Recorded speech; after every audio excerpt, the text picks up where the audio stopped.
Hello मेरे प्यारे बच्चों, कैसे हैं आप सभी? And I hope that all you will be fine and happy. Dear students, as you know that in the previous lecture we just complete our third chapter, rational numbers. So dear students, आज हम start करते हैं आपके लिए आपका next chapter, that is powers and exponents. Main आता है बात कि what do you mean by power and what is an exponents. Dear students, जैसा कि आपको पता है, आपने आपसे पहले भी स्टडी किया हुआ है. क्या स्टडी किया हुआ है कि हमने लिखा कि 2 + 2 + 2 + 2. क्या हम इसको लिख सकते थे? हम इसको रिप्रेजेंट कर सकते थे 4 × 2 मीन्स 4 को हमने क्या किया है, 4 टाइम्स ऐड कर दिया है, तो हमने उसको लिख दिया 4 × 2. लेकिन अगर हम बात करें कि अगर हमारे पास आ गया 2 × 2 × 2 × 2 × 2, हम इसको क्या लिखें? क्या हम इसको किसी और नंबर से या सिंगल नंबर से मल्टीप्लाई करके लिख सकते हैं? एक तो तरीका ये कि सीधा मल्टीप्लाई कीजिए, दैट इज 32. लेकिन अगर हम इसको प्रोडक्ट करके ना लिखना चाहें, जैसे कि हमने इसको ऐड करके नहीं लिखा, तो हम इसको क्या लिख सकते हैं? यहां पर हम यूज कर सकते हैं पावर्स एंड एक्सपोनेंट्स का. कैसे? हमने मल्टीप्लाई किया है 2 को 5 टाइम्स, तो हम इसको रिप्रेजेंट कर सकते हैं 2 to the power 5. क्या लिख सकते हैं? 2 to the power 5. इसका मतलब हुआ कि 2 की मल्टीप्लाई कितने बार है? 5 टाइम्स है. सो हम इसको क्या रीड करते हैं?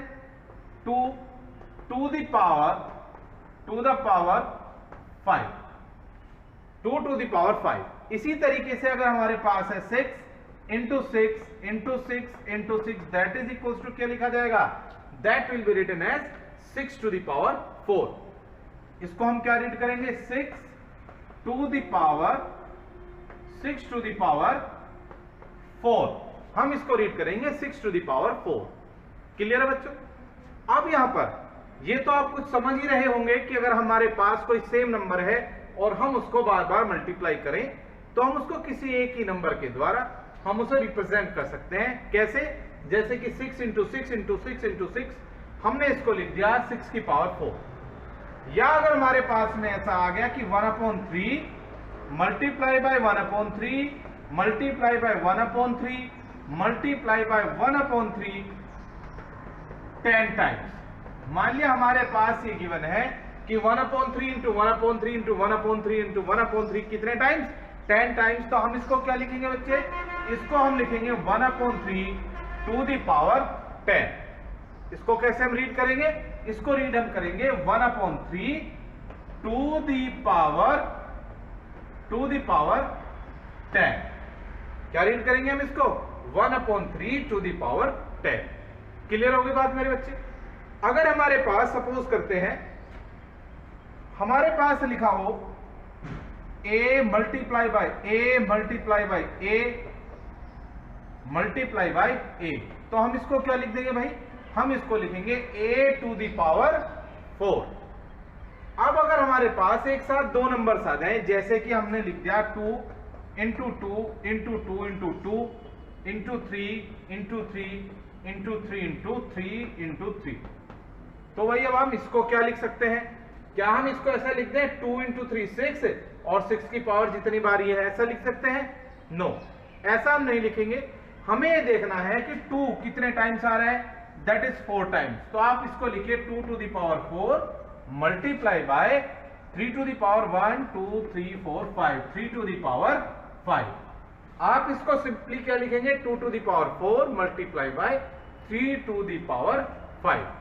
क्लियर है मेरे बच्चे? क्या लिखा हमने? इसको लिखा 2 की power 4 multiply by 3 to the power 5. Is it clear? Yes. चलिए आगे देखते हैं. अब हम इसका थोड़ा सा जस्ट ऑपोजिट लेंगे. क्या लेते हैं? ऑपोजिट. ऑपोजिट का मतलब यही है, अब अगर हमारे पास लिखा हो 5 to the power 8, तो 5 to the power 8 को हम क्या लिखेंगे? इसको हम लिखेंगे 5 × 5 multiply by 5 multiply by 5. 8 power है, इसका मतलब होगा कि 5 को हमें 8 टाइम्स लिखना है मल्टीप्लाई में. Like this 1 2 3 4 5 6 7 8. तो हमारे पास 5 टू द पावर 8 आ गया और हमने इसको क्या लिख दिया, 5 को 8 टाइम्स मल्टीप्लाई करके लिख दिया। ठीक है बच्चे, आगे बढ़ते हैं, नेक्स्ट देखते हैं।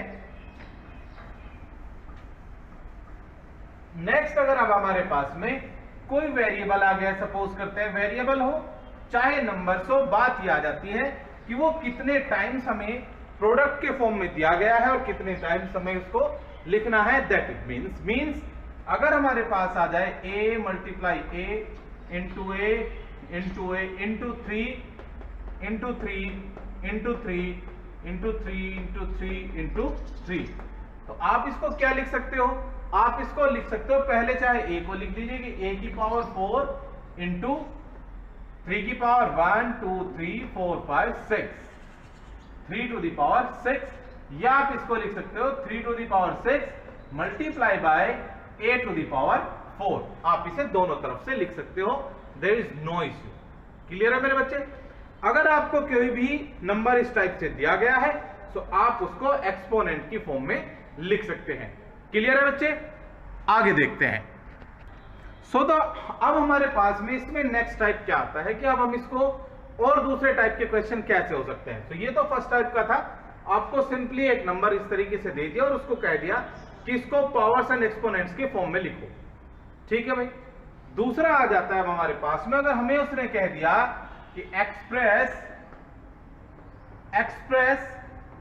128 एज द पावर ऑफ 2, हमें इसको 128 को 2 की पावर के रूप में लिखना है। क्या लिखना है? हमें इसको 128 को 2 की पावर के बेस पे लिखना है। अब यहां पर ये जो आता है, अभी तक भी हमने जो देखा है, जैसे ये है 3 to the power 6 into a to the power 4, इसमें 2 डिजिट्स आई, 3 आया और पावर 6, a आया और पावर 4। तो ये जो नीचे लिखा जाता है इसको हम क्या बोलते हैं बच्चे? अगर हमारे पास में, इसको अभी थोड़ी देर होल्ड करता हूं, फिर से दोबारा से आएंगे इसी क्वेश्चन पे। अगर हमारे पास ऐसा लिखा हुआ है a into a into a into and so on n times, n times means कि a की मल्टीप्लाई n टाइम्स है, n की वैल्यू मीन्स 2 3 4 5 6, कोई भी होल नंबर हो सकती है। तो आपने इसको क्या लिख दिया? आपने लिख दिया a to the power n, bracket में लिख दीजिए चाहे डायरेक्टली भी। अब क्या है, हमारे पास 2 चीज आ गई, a और n। तो इस फॉर्म में जो a होगा हमारे पास, that is known as base. a को क्या बोला जाएगा? That is base. यहां पर जो n आया है, n को ही हम बोलते हैं इसकी पावर। क्या बोलते हैं इसको? पावर या एक्सपोनेंट, पावर या एक्सपोनेंट। तो हमारे पास a बेस हो गया और पावर हो गया, क्या होगी power? Power is n। Means अगर हमारे पास ये क्वेश्चन था या हमारे पास यही क्वेश्चन है, इसी को आगे देखते हैं कि हमें इसको क्या करना है, 128 को पावर 2 की बेस, पावर 2 यानी कि इसके हमें क्या करनी है? Power of 2। पावर ऑफ 2 का मतलब हो गया कि यहां पर बेस क्या होना चाहिए? 2 होना चाहिए। या फिर आप सिंपल इसको दूसरे वर्ड्स में लिख सकते थे, express 128 as the power of base 2। Base 2 रखना है आपको और इसके फॉर्म में रिप्रेजेंट करना है। तो कैसे करेंगे? आप ऐसे करेंगे कि 128 का प्राइम फैक्टराइजेशन निकालेंगे। क्या निकालेंगे हम? Prime factorisation. ये जो ऐसा होता है, बहुत बार बच्चे इसको एलसीएम बोल देते हैं कि हमें एलसीएम निकालना है। No, this is known as the prime factorisation. क्या बोलते हैं हम इसको? Prime factorisation. प्राइम फैक्टराइजेशन अब हम इसका कर रहे हैं। सो 2 6 जा 12, 2 4 जा 8, 2 3 जा 6, 2 2 जा 2 से डिवाइड करेंगे 16, then 8, then 4 and then 2 and last में 1 आ गया। सो 128 को हमने क्या लिखा बच्चे? 2 2 कितने बार? 1 2 3 4 5 6 7, यानी कि 2 into 2 into 2 into 2 into 2 and now it can be written as 2 to the power 7. So 128 को आप एक्सपोनेंट के रूप में क्या लिख सकते हैं? 2 to the power 7। क्या लिख सकते हैं बच्चे? That is 2 to the power 7। Clear है माय डियर? सो बच्चे आगे बढ़ते हैं और देखते हैं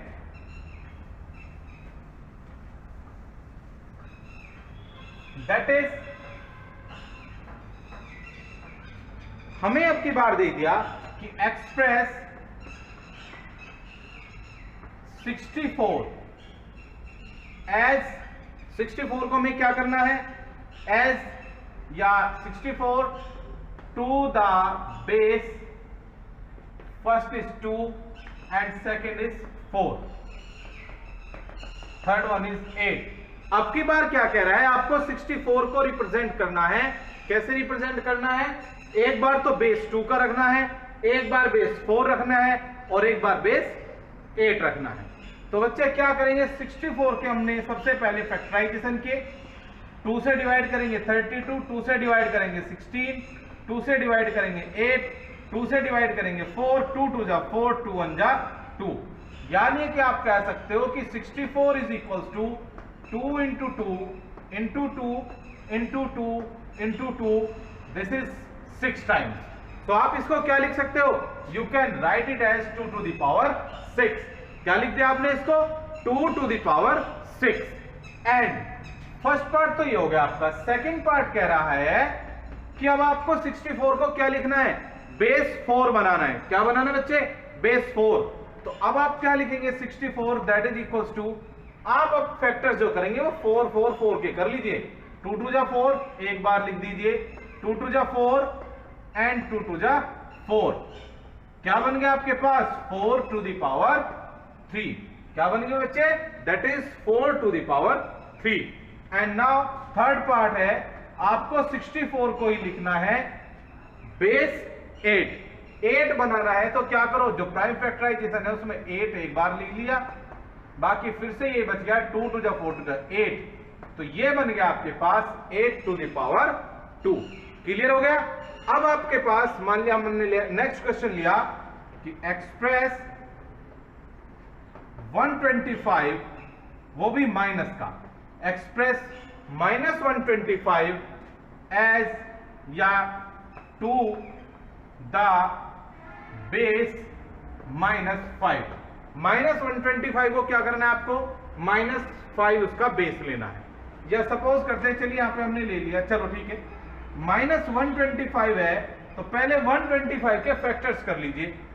5 से डिवाइड करोगे 25, 5 से डिवाइड करोगे 5 एंड 5 1 जा 5।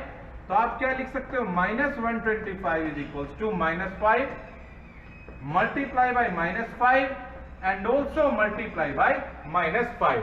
और क्या हो जाएगा आपके पास? ये हो जाएगा -5 to the power 3। क्लियर है मेरे बच्चे? चलिए तो देखते हैं अब नेक्स्ट क्वेश्चन। देखते हैं नेक्स्ट क्वेश्चन, दैट इज कि express the following prime numbers बोल सकते हो आप, प्राइम फैक्टराइजेशन भी बोल सकते हो, इन द एक्सपोनेंशियल फॉर्म या in the exponent form. Exponent form या एक्सपोनेंशियल फॉर्म ही वो होती है जिसमें बेस होगा, बेस की कुछ पावर होगी। तो सबसे पहले हम बात करते हैं पार्ट ए की। पार्ट ए क्या आपके पास 500 है। सो आप 500 को क्या लिख सकते हैं? दैट इज 2 2 2 जा 4, 2 5 जा 0 जा, 2 से डिवाइड करेंगे दैट इज 125, 125 अब 5 से डिवाइड हो सकता है दैट इज 25, 5 5 जा 25 एंड 5 1 जा 5। क्या हो गया आपके पास? तो 500 इज इक्वल्स टू 2 की पावर कितना है? दैट इज 2 इंटू 5 की पावर कितनी है बच्चे? 1 2 3, that is 5 to the power 3। तो इस तरीके से आप क्या कर सकते हो? 500 को रिप्रेजेंट कर सकते हैं। क्लियर है? जब आप क्वेश्चन करेंगे प्राइम फैक्टराइजेशन वहां पे करेंगे, then you will write as 500 is equals to this. Clear हुआ? अब हम बात करते हैं 20 का आपके पास ऑप्शन है दैट इज -1/243। -1 है, आप उसको ऐसे कैसे ही रहने दीजिए फिलहाल। अब हम क्या करते हैं? 243 के सबसे पहले आप फैक्टर्स कीजिए। 243 आपके पास किससे डिवाइड हो जाएगा? क्या ये 3 से होगा? नो, 4 से तो मतलब ही नहीं है क्योंकि ये एक ओड नंबर है। 5 से डिवाइड नहीं हो सकता क्योंकि लास्ट डिजिट ना ही 5 है ना ही 0 है। फिर किससे डिवाइड होगा? क्या आप 7 से डिवाइड कर सकते हो? जरा एक बार देखिए करके, 7 3 जा 21, 7 3 जा गया 21, क्या बचा 3 3, नहीं हो सकता डिवाइड। फिर वही किससे होगा डिवाइड ये, अब कैसे लगाएंगे आप अंदाजा किससे डिवाइड होगा, क्या 3 से हो रहा था, हो रहा था बच्चे, फटाफट नहीं करना है। कैसे पता लेगा कि 3 से डिविजिबल है या नहीं है, 3 और 4 7, 7 + 2 दैट इज 9, इसका मतलब ये 3 से भी डिविजिबल है और 9 से भी। लेकिन हमें क्या चाहिए, प्राइम फैक्टर्स चाहिए। क्या चाहिए, प्राइम फैक्टर्स। तो सबसे पहले 3 8 जा 24, 3 1 जा 3, फिर 3 से डिवाइड करेंगे 27, 3 9 जा 27, 3 3 जा 9 एंड 3 1 जा 3। अब हमारे पास जो बी ऑप्शन है that is -1 upon 1 2 3 4 5, 3 to the power क्या आ गया, 5 आ गया। 3 की पावर क्या आ गया बच्चे, दैट इज 5। अब क्या मैं 1 को भी ऐसे लिख सकता हूं 1 × 1 × 1 × 1 × 1? क्या अगर मैं -1 को -1 × -1 × -1 × -1 लिखना चाहूं तो क्या मेरे पास क्या आएगा मल्टीप्लाई करके। डियर स्टूडेंट्स एक बात यहां पर समझने की है, 1 × 1 1, 1 1 जा 1, 1 जा 1, 1 जा 1, तो 1 आ गया। साइन प्लस आएगा या माइनस, ये किस बात पे डिपेंड करेगा, माइनस माइनस क्या प्लस हो गया, प्लस इंटू माइनस क्या फिर से माइनस हो गया, फिर माइनस को माइनस से मल्टीप्लाई किया प्लस हो गया, और प्लस को फिर से माइनस से मल्टीप्लाई किया दैट इज माइनस। तो -1 को मैं क्या लिख सकता हूं, -1 टू द पावर कितनी बार मैंने मल्टीप्लाई किया, 5 times, upon 3 to the power 5। अब आपके दिमाग में क्वेश्चन आ रहा होगा कि मैंने -1 को 5 टाइम्स मल्टीप्लाई क्यों करके दिखाया, मैं इसको क्यों लिखूं -1 को 5 टाइम्स करके, मैं तो 4 टाइम्स लिखूंगा या 6 टाइम्स लिखूंगा, मेरी मर्जी है 2 टाइम्स भी लिख लूं, लेकिन हमने इसको 5 टाइम्स ही क्यों लिखा। द रीजन इज दैट कि हमारे पास जो डिनोमिनेटर है that is also in the form of 3 to the power 5। So हम इसको क्या लिख रहे हैं बच्चे, न्यूमरेटर और डिनोमिनेटर की दोनों की पावर सेम करने के लिए, दोनों की पावर क्या हो गई दैट इज 5। हम अब इसको एक साथ लिख सकते हैं -1/3 टू द पावर 5। क्या लिख सकते हैं, -1/3 टू द पावर 5। तो प्यारे बच्चों इसी बीच अगले पार्ट करने से पहले मैं आपको यहां पर दो प्रॉपर्टीज बता देना चाहूंगा बीच में ही। वो दो प्रॉपर्टीज हमारे पास में क्या क्या है ध्यान से देखिएगा। पहली ये है कि अगर हमारे पास में कोई नंबर इस तरीके का है कि p की पावर m अपॉन q की पावर भी क्या है m है, यानी अगर न्यूमरेटर और डिनोमिनेटर में दोनों में पावर इक्वल है तो आप इसे क्या लिख सकते हो, p/q to the power m। इधर से भी ट्रू है और आप इधर से भी लिखना चाहेंगे तो भी ये ट्रू है। क्लियर है मेरे बच्चे। तो p to the power m upon q to the power m को आप लिख सकते हैं p/q to the power m। This is first thing. Second thing क्या भाई एक और बात कर लेते हैं। चलिए एक बार बताइए, मान लिया हमने क्या -2 द पावर 1, तो आप इसे क्या लिखोगे -2। हमने लिखा -2 द पावर 2, आप क्या लिखोगे -2 इंटू -2, वैल्यू क्या हो जाएगी 2 2 4 प्लस का। फिर हमने लिखा -2 टू द पावर 3, तो क्या बना -2 मल्टीप्लाई बाय -2 मल्टीप्लाई बाय -2, और ये आ गया 2 2 4 2 8, minus plus minus minus plus, और प्लस को मल्टीप्लाई माइनस से क्या दैट इज ऑल्सो माइनस। फिर हमने क्या किया -2 की पावर 4, क्या मिला -2 into -2 into -2 and again into -2। आप यहां पर देखोगे 2 2 4 2 8 2 16। अब साइन किसका आएगा, माइनस या plus, minus minus plus, plus को फिर मल्टीप्लाई किया minus say that is also minus, फिर माइनस को माइनस से मल्टीप्लाई किया दैट इज प्लस, ये प्लस ये प्लस। अब मैं कर रहा हूं -2 की पावर 5, तो मुझे क्या मिलता है -2 into -2 multiply bye -2 again multiply by -2 and again multiply by -2, that is यहां से यहां तक की अभी हमने करके दिखाई थी दैट इज 16 प्लस का मल्टीप्लाई बाय -2। तो बच्चे क्या हो गया 16 2 32, और क्या आएगा ये प्लस था ये माइनस, तो ये माइनस आ गया। इसी तरीके से आप बढ़ते जाइएगा, एक बार माइनस, फिर प्लस, फिर माइनस, फिर प्लस, फिर माइनस और फिर प्लस आता चला जाएगा। इसका मतलब क्या हुआ? इसका मतलब ये हुआ कि जब भी माइनस का कोई बेस है, अगर बेस माइनस में है, क्या है, अगर जो आपका नेगेटिव बेस है, कैसा बेस है, नेगेटिव, अगर नेगेटिव बेस है और जो इसकी पावर है 1 है, एक इवन नंबर है या ओड नंबर है, 1 एक ओड नंबर है, ओड नंबर है तो नेगेटिव आया, इवन है तो पॉजिटिव आ गया, फिर से ओड आ गया तो फिर से नेगेटिव हो गया, 4 इवन है तो ये पॉजिटिव आ गया, ये फिर से ओड आ गया तो फिर से नेगेटिव आ गया। तो हमने यहां से क्या कंक्लूड किया? हमने यहां से कंक्लूड किया कि अगर हमारे पास में बेस नेगेटिव है, कैसा है, नेगेटिव बेस है, और इसकी पावर अगर ओड नंबर है, कैसा है, ओड नंबर, तो जो भी रिजल्ट होगा that will B also negative, हमेशा नेगेटिव नंबर आएगा। अगर हमारे पास में नेगेटिव बेस है, कैसा बेस है, दैट इज नेगेटिव, और इसकी पावर कोई भी इवन नंबर है, कैसी है, इवन नंबर, तो रिजल्ट क्या आएगा, हमेशा ही पॉजिटिव आएगा। ठीक है, हम अगले इन क्वेश्चंस में कुछ इन्हीं चीजों का यूज करने वाले हैं। ये दोनों आइडेंटिटी बहुत ही अच्छे से नोट कर लीजिएगा। पहली ये है कि P की पावर m हो और Q की पावर भी m हो, तो आप इसे लिख सकते हो P अपॉन Q की पावर m। जैसे कि अगर हमने लिखा 2 की power 5 upon 3 to the power 5, आप इसे लिख सकते हो 2 अपॉन 3 टू दी पावर 5। ठीक है ना? अगर हमने लिखा -5 टू दी पावर 8 अपॉन में 6 to the power 8, then you can write it as -5 upon 6 to the power 8। Clear हुआ? पहली प्रॉपर्टी। दूसरी भी हमने बताई, अगर हमारे पास नेगेटिव बेस है, मान लिया हमारे पास कोई भी नंबर आ गया, -8 की पावर हमारे पास 17 आ गई, -8 की पावर 17 आ गई, और हमें इसको आंसर लिखना है, तो जो भी आंसर होगा वो क्या होगा, वो नेगेटिव होगा। बाकी जो भी 8 की पावर 17 आता आएगा वो आएगा, बट क्या होगा, वो दैट विल बी नेगेटिव। और अगर मान लिया -8 की पावर 16 होगा, तो क्या आएगा, फिर वो आएगा पॉजिटिव। क्या आएगा फिर वो, पॉजिटिव, क्योंकि पावर कैसी हो गई है, इवन हो गई है। तो फिलहाल आप ये दो चीजें बहुत ही अच्छे से याद रखिएगा। ठीक है, चलिए बढ़ते हैं अपने क्वेश्चंस की तरफ। दैट इज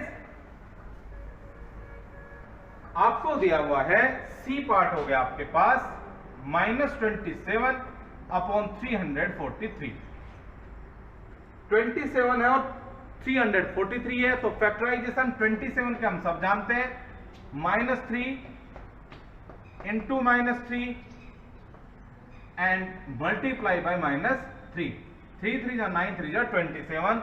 और अब बात आती है 343, क्या ये 3 से डिविजिबल है? कैसे चेक करेंगे? 3 + 4 7, 7 + 3 दैट इज 10, 10 3 से नहीं कटता है, तो 3 से डिविजिबल नहीं है। आपने डिविजिबिलिटी टेस्ट लास्ट ईयर भी किए होंगे और इस साल भी। अब बात करते हैं 5 से डिवाइड होगा क्या? ये नहीं हो सकता, लास्ट में ना ही 5 है ना ही 0 है। फिर किससे डिवाइड होगा, जरा 7 से देख लीजिए। अगर हम 343 को 7 से डिवाइड करते हैं तो क्या आ जाएगा, 7 4 जा 28, 6 बचा 3 बचा, 7 9 जा 63, यानी कि 7 से पूरा पूरा कट रहा है। अब हमारे पास आ गया 49, तो हमने क्या किया, सबसे पहले 343 7 से डिवाइड किया, 49 आ गया, 7 7 जा 49, 7 1 जा 7, क्या लिख दिया हमने इसको, 7 इंटू 7 इंटू 7। तो अल्टीमेटली हमारे पास क्या बन गया, that is -3 to the power 3 upon 7 to the power 3। तो क्या हो गया, -3 अपॉन 7 की पावर 3। क्या बन गया, -3 अपॉन 7 टू द पावर 3। हमने इसको ये लिख दिया एक्सपोनेंट फॉर्म में। ठीक है भाई, चलिए बढ़ते हैं नेक्स्ट डी पोर्शन। डी हालांकि आपके लिए काफी इजी होने वाला है। अब तो क्या लिख सकते हो आप, आपके पास है 400, 2 से डिवाइड किया 200 आ गया, फिर 2 से डिवाइड किया 100 आ गया, 2 से डिवाइड करा 50, 2 से डिवाइड करा 25, 5 5 जा एंड 5 1 जा। तो आप सिंपल क्या लिख देंगे, 400 को that is 2 to the power 1 2 3 4, 2 to the power 4 multiply by 5 into 5, that is 5 की power 2. So 400 can be written as 2 to the power 4 multiply by 5 to the power 2. Clear है बच्चे? चलिए नेक्स्ट अब देखते हैं, this was D. E portion में आपको दिया गया है 343 लेकिन नेगेटिव में। अभी हमने थोड़ी देर पहले लिख रखा था 7 की पावर 3 है, लेकिन यहां पर क्या है, माइनस है, पावर 3 है, तो निश्चित सी बात है ये क्या होगा, माइनस का 7 होगा। 1331 का और एक बार हम देख लेते हैं करके, 1331, जरा इसको 11 से डिवाइड कीजिएगा भाई, 11 1 जा 11, क्या बच गया 2, फिर से ऊपर से निकाल लिया 3, 11 2 जा 22, आगे बचेगा 1 एंड 11 1 जा 11, फिर 11 से डिवाइड करोगे 11 आ जाएगा एंड 11 1 जा 11। सो क्या हो गया आपके पास 343 अपॉन 1331, क्या हो गया बच्चे 343 आपके पास अभी हमने निकाला था, 7 टू द पावर 3 था, अब ये है नेगेटिव है, सो आप इसको लिखोगे -7 टू द पावर 3 एंड इसको आपने क्या लिखा 11 टू द पावर 3, सो क्या हो गया -7 अपॉन 11 टू द पावर 3, क्या हो गया -7 upon 11 to the power 3। Clear है स्टूडेंट्स? सो अब देखते हैं आपके लिए नेक्स्ट क्वेश्चन। डियर स्टूडेंट्स, अब जो मैं आपका क्वेश्चन लेने जा रहा हूं, ये आपका question number 1, question number 3 and question number 4 से रिलेटेड क्वेश्चन है। वो किस तरीके से रिलेट है आपको स्वयं करना है। सो डियर स्टूडेंट्स, सबसे पहले हमें आपका जो फर्स्ट क्वेश्चन है उसमें जो टेबल गिवन है, टेबल में आपको पहले एक वैल्यू दी गई है एक्सपोनेंट की फॉर्म में, फिर पूछा गया कि इसका बेस क्या होगा, इसका एक्सपोनेंट क्या होगा, मीनिंग क्या होगा और उसकी वैल्यू क्या होगी। जबकि क्वेश्चन नंबर 3 और 4 में सीधा पूछा गया है फाइंड द वैल्यू, उसमें आपको सिर्फ और सिर्फ उसकी वैल्यू ही बतानी है और कुछ नहीं बताना है। क्लियर है स्टूडेंट्स?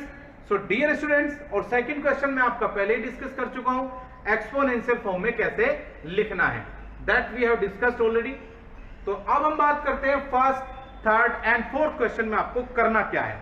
आपको यही करना है कि -12 टू द पावर 3, इसका बेस क्या है, दैट इज -12, एक्सपोनेंट क्या है जो इसकी पावर है, दैट इज 3, इसका मीनिंग से मतलब है कि इसका मतलब है कि -12 इंटू -12 इंटू -12।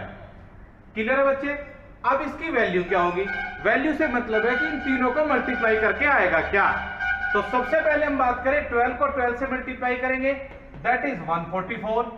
अब 144 को फिर से 12 से मल्टीप्लाई कर दीजिए तो क्या आ जाएगा, 12 4 जा 48, 12 4 जा 48 प्लस 2 52, 12 1 जा 12 प्लस 5 दैट इज 17, माइनस में आ जाएगा 1728।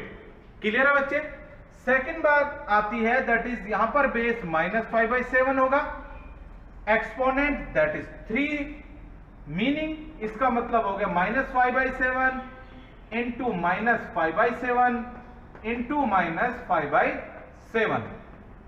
और अब बात आती है इसकी वैल्यू क्या होगी, वैल्यू विल बी -5 को मल्टीप्लाई 3 टाइम्स करना है, 5 5 जा 25, 25 को फिर से 5 से मल्टीप्लाई करेंगे, then it will be -125 upon 7 की पावर 3, अभी निकाला था थोड़ी देर पहले, दैट इज 343।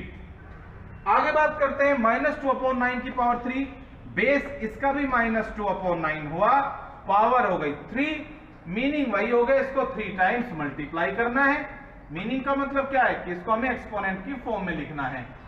और अब क्या करना है, वैल्यू क्या होगी, दैट विल बी -2 की पावर 3, दैट इज -8, 2 2 जा 4 2 जा 8, 3 बार है, ओड नंबर में हो गई तो आंसर किस में आना है, नेगेटिव आना है। अब ये क्या आ गया, 9 इंटू 9 इंटू 9, 9 9 से 81 होते हैं, 81 को 9 से मल्टीप्लाई करोगे that is 729, so that is 729। Clear है? आगे बात करते हैं -2 की पावर 6, तो बेस हो गया -2 एंड एक्सपोनेंट इज 6, मीनिंग मतलब हो गया कि -2 into -2 into -2 into -2 multiply bye -2 and multiply by -2, -2 को 6 टाइम्स मल्टीप्लाई करना है। तो और वैल्यू इसकी क्या होगी, 2 2 जा 4 2 जा 8 2 जा 16 2 जा 2 की पावर 3 मींस दैट इज 64। अब बात आती है कि ये माइनस हो गया प्लस। प्यारे बच्चों, डिग्री क्या है यानी कि पावर क्या है, दैट इज 6 एक इवन नंबर होता है। जब इवन नंबर पावर होगी तो answer will be in positive form. Clear है बच्चे? क्लियर हो गया? तो आपका क्वेश्चन नंबर 1, 3, 4 सेम टाइप का क्वेश्चन होगा। 1 में तो ये सभी चीजें लिखनी होंगी, क्वेश्चन नंबर 3 में एंड 4 में सिर्फ आपको वैल्यू फाइंड करनी है। इसके बाद सीधा आप ये भी लिख सकते हो, हालांकि आप उसको पहले एक्सपेंड करके जरूर लिख लेना। क्वेश्चन नंबर 2 क्या आपको एक्सपोनेंशियल फॉर्म में लिखना है, ये पहले हम डिस्कस कर ही चुके हैं। क्वेश्चन नंबर 5 है आपका वही फैक्टराइजेशन को एक्सपोनेंशियल फॉर्म में लिखना है, अभी अभी हमने डिस्कस किया था। नेक्स्ट इज 6th क्वेश्चन है आपका एक्सप्रेस करना है। एक्सप्रेस क्या करना है, वही करना है जैसे 625 को बेस 5 के रूप में, यानी कि आपको नंबर्स को किस रूप में करना है बच्चे, एक्सपोनेंशियल फॉर्म में करना है, लेकिन इन्होंने आपकी बार बेस गिवन होगा। ठीक है, वो हम ऑलरेडी कर चुके हैं। क्वेश्चन नंबर आपका 7 है और क्वेश्चन नंबर 10 है, आगे अब हम वही करते हैं। ठीक है बच्चे? सो डियर स्टूडेंट्स, आपका क्वेश्चन नंबर 7 है, दैट इज इवेलुएट। इवेलुएट के अंदर आपको फर्स्ट पार्ट दिया गया है जो कि आपको खुद करना है। सेकंड पार्ट इसका मैं जैसे करके दिखा रहा हूं बिल्कुल सेम टाइप से ही आपको फर्स्ट पार्ट करना है। उसके बाद क्वेश्चन नंबर 8 है, इसको इस पार्ट के बाद डिस्कस करते हैं। तो फर्स्ट में हम ये वाला क्वेश्चन ले रहे हैं, इसका सॉल्यूशन क्या होगा बच्चे, इवेलुएट मींस -2/3 की power 3 multiply by -3/4 to the power 2 multiply by -8 to the power 1 and -6 to the power 2। Clear हो गया? अब हमारे पास आ जाता है ये, अभी थोड़ी देर पहले एक फॉर्मूला लिखा था कि अगर P/Q की पावर m है तो आप उसे क्या लिख सकते थे भाई, जब हमने लिखा था कि P/Q की पावर m, तो आप इसे लिख सकते थे P की पावर m अपॉन Q की पावर m। तो इसका मतलब क्या हो गया, that is 2 to the power 3 upon 3 की पावर 3 मल्टीप्लाई बाय यहां पर हो गया -3 की power 2 upon 4 to the power 2 multiply by -1 है, इसकी पावर 8 है। भाई सबसे पहली बात तो ये बता दीजिए, माइनस में है अंदर और पावर है इवन नंबर, तो आंसर किस में आना चाहिए, दैट विल बी पॉजिटिव। 1 को मल्टीप्लाई 8 टाइम्स करेंगे, क्या आएगा, दैट इज 1। अब बात आ जाती है -6 की पावर 2, यहां पर हो गया -6 इंटू -6 दैट इज प्लस का 36। क्लियर हो गया? So now it will B -2 की पावर 3 यानी कि हो गया आपका पास 8, वो भी माइनस में, -2 into -2 that is -8 upon that is 27 multiply by -3 to the power 2 that is 9 4 to the power 2 that is 16 into 36। और अब क्या करना है भाई, लास्ट चैप्टर में रेशनल नंबर्स का प्रोडक्ट क्या था, सेम वही करना है। 8 1 जा 8, 8 2 जा 16, 9 1 जा 9, 9 3 जा 27, 2 1 जा 2, 2 से डिवाइड करोगे 18 आ जाएगा, 3 से डिवाइड करोगे क्या आ जाएगा, 6 आ जाएगा। क्या रह गया, -1 into 1 into 6 -1 into 1 into 6 upon में क्या रह गया, यहां से 1 यहां से भी 1, क्या आ जाएगा भाई, ये मल्टीप्लाई करके आ गया -6, नीचे 1 है, आंसर क्या आ जाएगा, that is -6। Next question and the last question of the exercise, that is evaluate. आपको ये इवेलुएट करना है जहां पर आपको x की, y की और z की वैल्यू अलग अलग लिख दी गई है।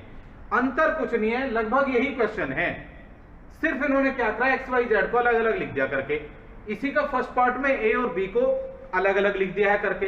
ठीक है, a b और m और n की भी अलग अलग वैल्यू लिख दिया है, कोई डिफरेंस नहीं आएगा, सिर्फ वैल्यू पुट करेंगे। कैसे, 3 इंटू x की पावर x की पावर क्या है, 15 है, किसकी पावर है, x की वैल्यू क्या है, -1, तो सिर्फ x की जगह पर -1 लिख दीजिए and it's power 15 minus y plus z, y की वैल्यू क्या है, that is -3 plus z plus minus हो जाएगा, दैट इज -3, z की जगह पर -3 रख दिया, y की जगह पर -7 एंड इट्स पावर इज 3। तो भाई क्या मिल गया हमें यहां से मिल जाएगा 3 इंटू -1 की पावर 15। -1 को तो आप 1000 बार मल्टीप्लाई करेंगे तो क्या आएगा, 1 ही आएगा। और साइन क्या आएगा इसके साथ, माइनस या प्लस। 15 कैसा नंबर है, ओड नंबर है। जब ये 15 ओड नंबर है तो इसका मतलब क्या हुआ, रिजल्ट किस में होगा, that will B negative. Clear है बच्चे, आगे देखते हैं। -7 -3 दैट इज -10 की पावर 3। अब 3 को -1 में मल्टीप्लाई करेंगे, दैट इज -3, माइनस आ गया, -10 की पावर 3 होना है, पावर क्या है 3 है, अंदर नेगेटिव है तो आंसर भी क्या आएगा, माइनस में ही आएगा। और अब 10 की पावर 3 कर लीजिए, 10 into 10 into 10, 10 into 10 that is 100, 100 into 3 100 into 10 that is 1000। Clear हो गया, क्या मिल गया आपको, that is -3 minus minus plus 1000, 1000 minus 3 that is 997। Clear है बच्चे, हो गया evaluate. So that's all for today. So dear students, आज हमने डिस्कस किया आपकी फर्स्ट एक्सरसाइज। सभी क्वेश्चन मैंने यहां से डिस्कस किए हैं, जो पार्ट्स बच चुके हैं वो पार्ट्स आपको खुद करने हैं, क्योंकि प्रैक्टिस बेहद जरूरी है। मैथ्स में अगर आपने खुद प्रैक्टिस नहीं की, इसका मतलब है कि आपको मैथ समझ में नहीं आएगा। इसलिए प्यारे बच्चों, जो मैंने क्वेश्चंस कराए हैं ये भी करके देखने हैं, और जो एक्सरसाइजेस के बाकी क्वेश्चन बचते हैं वो तो बेहद जरूरी है, जो आपको करके देखने ही है। सो क्लियर है स्टूडेंट्स, सो एक्सरसाइज को अपनी फेयर नोटबुक में आपको कंप्लीट करना है, ठीक है। फिर बढ़ते हैं नेक्स्ट क्लास में नेक्स्ट टॉपिक की तरफ, या कह लीजिए नेक्स्ट एक्सरसाइज की तरफ, लॉज ऑफ एक्सपोनेंट्स। एक्सपोनेंट्स अभी सिर्फ हमने इसका बेसिक पढ़ा है, नेक्स्ट एक्सरसाइज में इसके कुछ लॉज पढ़ेंगे, कुछ रूल्स पढ़ेंगे। Clear students, so till then bye bye, take care, stay safe, stay healthy, thank you.